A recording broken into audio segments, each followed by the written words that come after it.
За сайн байцгаана уу эрхэм үзэгчдээ манай Синдикатог нэвтрүүлэг маань тусгай дугаар энэ удаа Швейцарын Давос хотоос та бүхэнд хүрж байна. Тэгээд өнөөдөр би та бүхэнд маш онцгой нэгэн зочныг танилцуулах гэж байна. Global Shapers нэр Монголоос урагдаад Давосын эдийн засгийн чуулганд оролцож байгаа Батэргэл маань үргэлжлүүлсэн байна.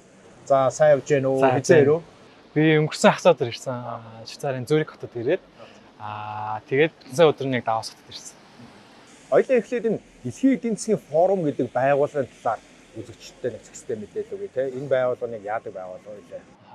Тийм энэ удаагийн дэлхийн эдийн засгийн чуулган 55 удаа зохион байгуулж байгаа. Тэгээд 55 жилийн өмнө Klaus Schwab гэдэг одоо профессор эдийн засгийн профессор хүн дэлхийн эдийн засгийн форумыг үүсгэн байгуулсан. Тэгээд яагаад үүсгэн байгуулсан бэ гэхээр яг швейцарчин болохоор нэг тийм одоо монгол шиг одоо дундыг барьдаг одоо улс төрийн одоо юу гэдэг лээ дипломат нейтралны дипломат одоо бодлого эрхэмлдэг болсон. Тэгэхээр тэрийг ч гэсэн хадгалаад ер нь дэлхийн тэнд байгаа болж байгаа тухайд хүйтэн дайн байсан тийм. Хүйтэн дайн болсон Америк зөвлөлт холбоот улс эсвэл өөр улсуудыг хооронд нь хамтан нэг газар уулзуулаад дэлхийн ирээдүйн асуудлуудыг ярилцдаг, шийдэл ярилцдаг тийм одоо боломжийг бүрдүүлэх зорилгоор анх дэлхийн эдийн засгийн чуулганы байгуулсан юм лээ. Тухайд бол нэг 100-аас доош хүн бол ирчихсэн гэсэн. Тэгээд энэ нь бол одоо мэдлэх нөөр гэж ярьдаг шүү дээ. Ингээд одоо хинч бараг байхгүй юм жижигхэн тосоо 10 мянган хүнтэй тосоо. Тэгээ анх Давос хотч юм болохоор юу байсан бэ нэг Европт хүмүүс сүрээ тусаад дэмжлэгдэх газар байсан юм. Яг тэр ийм өндөр ууртай цэвэр агаартай учраас айгүй хурдан идэгдэг. Өөр газар сүрээ зочгаар хүмүүс ингээд бас орчдөг байсан.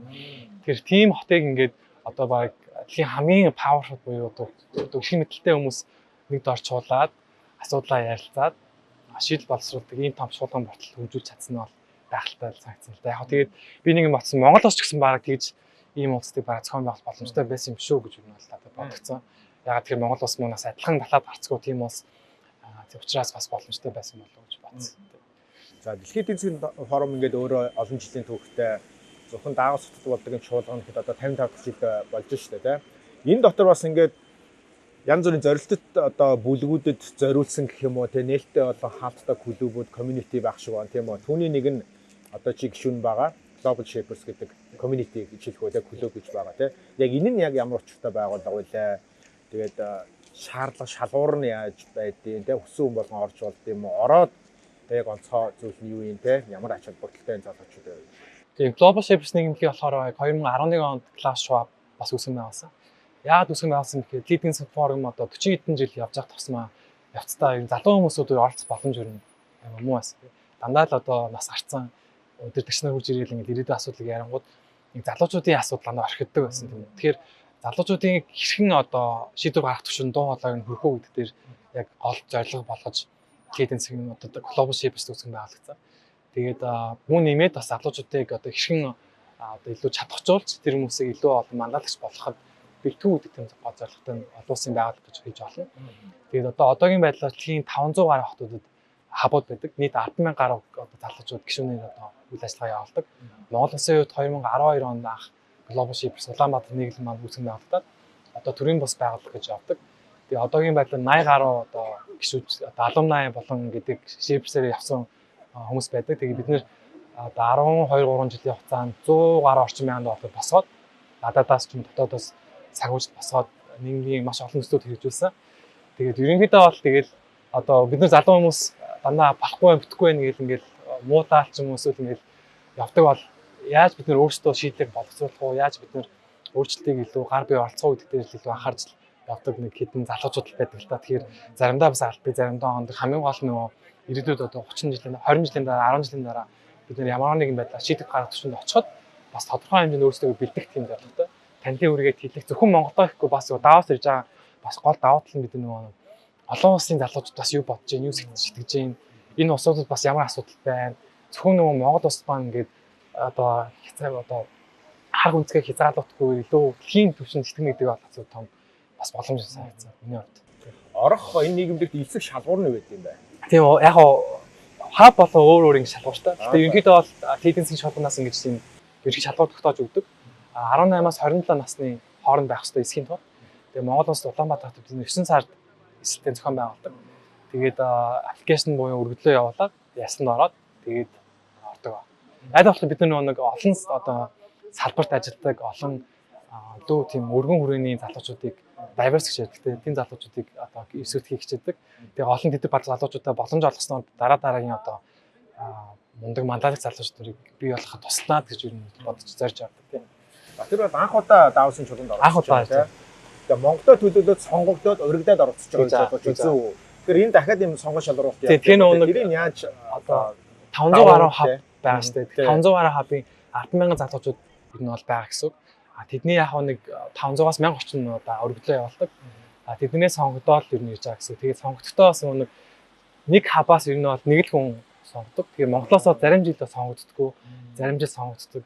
Тэгээд ямар шалгуураар сонгогддог би бас сайн мэдэхгүй. Энэ дэр яг эдийн засгийн чуулганы өөрсдийнх нь юу баг. Гэхдээ ерөнхийдөө бол аль болох дөрвөн минийсэн diverse буюу илүү тийм өөр үзэл байдал, өөр одоо осуудын дуу хоолой хүрхэл зордсон юм шиг үл. Тэгэхээр яг миний хувьд бас аюу азтай ирсэн сууж байна тийм. Сонгогдоод ингээд өргөдөхөөр энэ том чуулганд ингэж бүрэн эрэхтэй мандаттай орохоос гадна яг зардал мөнгөний даад юм уу? Зардалын даа. Ийм мэдээ одоо өргөцдөг юм биш үү? Одоо хэрвээ би одоо нэг компанид ажилладаг хүн байлаа гэхэд зөвхөн одоо энэ одоо мандатыг авахын тулд цагаан байж гэдэг. Энийг авахын тулд 27,000 франк төлөх ёстой. Global ship руу. Үгүй.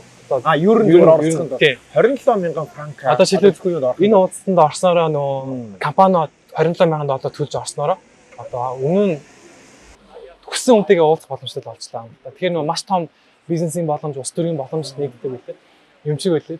Ер нь байна би ер нь гэж анзаарсан. Тэгэхээр тэр боломжийг бид нарт олгож байна. Имэд энэ чинь нөө даваас хотод яг энэ үеэр буудлууд байрны үн амар үнэтэй болчихдог. Тэгэхээр одоо шилжүүлэх юм бидний үнэтэй болсон чинь хоногийн $8,000 байранд байж байгаа нэг залуу хятадын залуу байсан. Тэгэхээр одоо тэгээ ботхоор нийтдээ бараг онгоцны зардал марлыг ботхоор $40,000 ер нь болж байгаа юм болов уу гэж бодсон. Тэгэхээр 100 хэдэн сая төгрөг биднэрт ингээд боломж олгоод та нар ингээд суралц энд юу байдгийг одоо олж мэд ингээд явуулж байгаа нь маш том одоо хөрөнгө оруулалт юм болов уу гэж бодсон. Тэгэхээр миний хувьд ч гэсэн өөрөө яг энэ хөрөнгө оруулалтыг өөрөө аваад өсгөхгүйгээр бас Монгол улсаа хэрхэн зөвөр төлөөлөх үү, Монгол залуучууд юу бодож байгаа гэдгийг бас дуу хоолойд хүрэх үү, нэмээд бас яаж сурсан зүйлээ бас Монголдо хэрэгжүүлэх үү гэдэг цайгуу бодож ер нь бол явж байна. Баяр хүргэе. Маш том өндөр шалгуурыг даваад ингээ хүндтэй орж үргэлжлүүлсэн байна. За өнөөдөр ингээ хурлын 4-р өдөр болж байна тийм үү? Ингээд маргааш өөр нэгээд дуусгаад хаалт хийх гээд нэлээд хөлцүүлгүүд явж байгаа шүү байна. Өнгөрсөн 4 хоногийн хугацаанд энэ хурлаас юу үзэж харав те? Ямар хүмүүстэй уулзав? Ер нь өөрөө чинь одоогийн байдлаар сэтгэл яваарай. Яг хоо би нөгөө Америкт сурч байсан, англи сурсан болохоор ингээ гудамжаар явж байхад яг нөгөө алдартай хүмүүс таарсан л да. Гэтэ бол яг конгресс центрт ингээ явж байгаад бол зүгээр л таарсан болгоо аягүй тийм алдартай, нэр хүндтэй, эрх мэдэлтэй хүмүүс байгаа юм л да. Би зөвхөн танд ямар хүмүүстэй таарсан бэ гэхээр за Украиний ерөнхийлөгч Зеленский байна. Аргентины ерөнхийлөгч Милей явж байна. Америкийн одоо Джон Керри нарийн бичгийн дарга, төрийн нарийн бичгийн дарга, Тайландын ерөнхий сайд, за LinkedIn-ийн CEO, Coinbase-ийн CEO одоо өөр одоо юу гэдэг те эсвэл хаан гэдэг. Өчигдөр би Нобелийн шагналтуудад хоолнд орсон. Тэгсэн чинь тэн дээр одоо химийн ухааны Нобелийн шагналтаа одоо их тайвны Нобелийн шагналтаа Тимор улсын ерөнхийлөгч байгаа. Тэгээд эдийн засгийн Нобелийн шагналтаа Спенс гэдэг бас эдийн засгч байгаа. Тэгээд миний манай ширэн дээр Лесото улсын хаан, тэгээд Бельги улсын хаан гэдэг хүмүүс ингэ сууж байгаа. Тэгэхээр одоо би тэр хүмүүстэй хамгийн гол нь юу гэхээр нэг ширээнд суугаад яг адилхан төвшөнд ингээд юм ярилцаад асуулт суугаад тэр хүмүүст асуулт суугаад одоо ингээд хэд дахин болж байгаа зүйлийн талаар ярилцсан гэдэг бол айгүй том боломж байдаг юм лээ. Тэгээд энэ хүмүүстэй бас ингээд одоо зүгээр уулзаад гар бараал би Монголоос ирсэн ийм болж байгаа. Та энийг юу гэж бодож байна гэхэд тэр хүмүүс одоо урайлахын хүлээж авч байгаа нь бол айгүй гойсаа. Сүүлд эхний өдөр яг би анх ирээл ингээд амар автомат очоод яана зураг мөр ингээд сүүлдээ бол тэгээд таагаалчт юм байлаа. Оо за баг яаш гэдэг хүмүүс гэдэг шиг болчихсон. Тэгэхээр одоо ийм хүмүүс харсны дараа яг үндэ бол за юу сурж ийн гэхээр яг гадаадын одоо лидер маллагч хүмүүс ямар төвшөнд бие авч авдیں۔ Юу ярьдیں۔ Гэдэг дээр айгуулсан сурж авч байна. Тэгээд Монгол маань ч гэсэн бас Монголын малаад залуучууд маань бас бэлтгэдэг юу шаардлагатай байдаг гэдэг дээр бас баг зэргийн ойлголттой болж авч байгаа. Эхний өдөр үлөө нээлтийн үеэр Дэвид Бекхэм ирсэн кристал авсан. За. Тэгэхээр ганцхан бас бизнес болон төрийн одоо өндөр албан тушаалтанд бодлого гаргагчнаас гадна урлаг спортын одуудтай ялангуяа энэ хүмүүнлэгийн салбартаа амжилт гаргаж байгаа хүмүүсийг урьж бас нэр хүндийг нь өргөж шагнадаг тийм бас тогтолцоо байна тийм. За яг би ингэж атсан. Одоо төсөөл хэлхийд байна.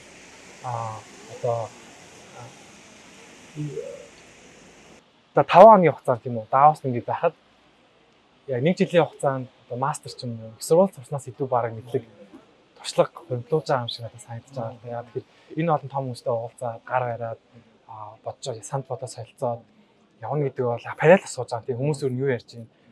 Хаашаа чихээ юу хаашаа чиглэж байна гэдэг сурна гэдэг бол ерөөсөө асар их хэмжээний боловсрал, асар их хэмжээний туршлага болж байгаа юм харж байгаа. Тэгэхээр дараадаас энэ одоо олсон мэдлэгээ бас яаж ажиллах вэ гэдгийг сайн бодчихлоо. Одоо энэ жил Монгол улс анх удаага төр овын өвчний хилээд ингээд Mongolia House гэдэг те энэ Давосын хамгийн гол гудамжинд ингээд байгуулад бид нар бас аягүй завгүй ажиллаж байна. Сая өөрөө бас оролцсон Global Shape-рууд найзуудаа те танилцсан хүмүүсээ авчираад бас хилцүүлэг хийлээ те. Энд чинь Швейцарын парламентын гишүүн байна те. Хаан Бутаны бас төрийн өндөр албаагч байсан уу те. Тийм ерхий сайдын одоо юу гэсэн кабинетын гишүүн тийм байл. Дандаа мундаг залуучууд. Сая энэ хилцүүлгийг ямар зорилго зохион байгуулаа, ер нь ямар үр дүнд хүрнэ гэж төлөвлөж байна. Хамгийн яг Алсын хараа 25 бодлогын баримтчийн хүрээнд залуучуудын яг стратеги гэж одоо боловсруулж байгаа юм билээ. Тэрний хүрээнд яг манай Монгол Улсын засгийн газрын зүгээс зохион байгуулад санал тавиад та Global Shape-ийн залуучуудыг ураад за дэлхийн залуучууд ер нь юу боддیں۔ Энэ стратеги дээр ямар хөө зөвлөгөө өгөх боломжтой вэ гэдэг дээр санал солилцох brainstorming гэж ярьдаг шүү дээ.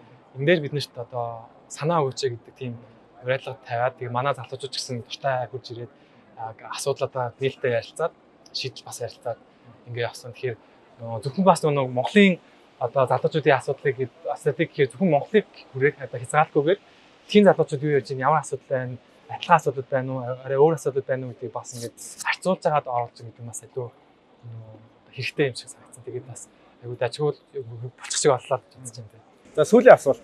За ингээд 5 өдөр энэ чинь ингээд бужигнж байгаа бацхны хасаа нуцсан ч те. Маш их юм үзэж харж сурж байгааг ингээд би бас хажуугаас ч ингээд хараад мэдэрч байна.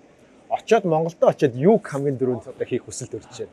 Хамгийн дөрөнд миний бодлоор нөгөө Global Shape-с хабынхаа гишүүдтэй би бол яг сурсан мэдсэн, хүнтэй уулзсан, юу мэдсэн гэдгийг бол хуваалцах хүсэлтэй байна. Тэгээ би өөрөөс нөгөө хэвлэл мэдээлэл салбарт ажилладаг.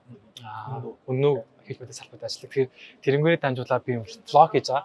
Тэр лидинг засгийн форум гэж яхаар яг өмнө ойлгохдод байсан л та зүгээр юу болт юм бол яад юм бол сүртэй юм яваадаг ч гэсэн яг дотор нь юу болдгийг би илүү сайн харуулах зорилгоор тийм блог хийсэн. Тэгээд тэрийг бас ямар хөө бас сайн мэдэхгүй байна. Гэхдээ тэрийг бас залуучуудад харуулад ийм болдог, ийм яригддаг шүү гэдэг дээр бол тийм хүрэх хүсэлтэй байгаа. Тэгээд тийм л байна. Туслаад хуваалцах тийм хүсэлтэй. Тэгээд дараагийн удаач гэсэн нөгөө манай хабаас гişүүд маань ирэхэд бас туслах, дэмжих зөвлөгөө өгөх дээр бол илүү сайн ажиллана гэж бодож байна.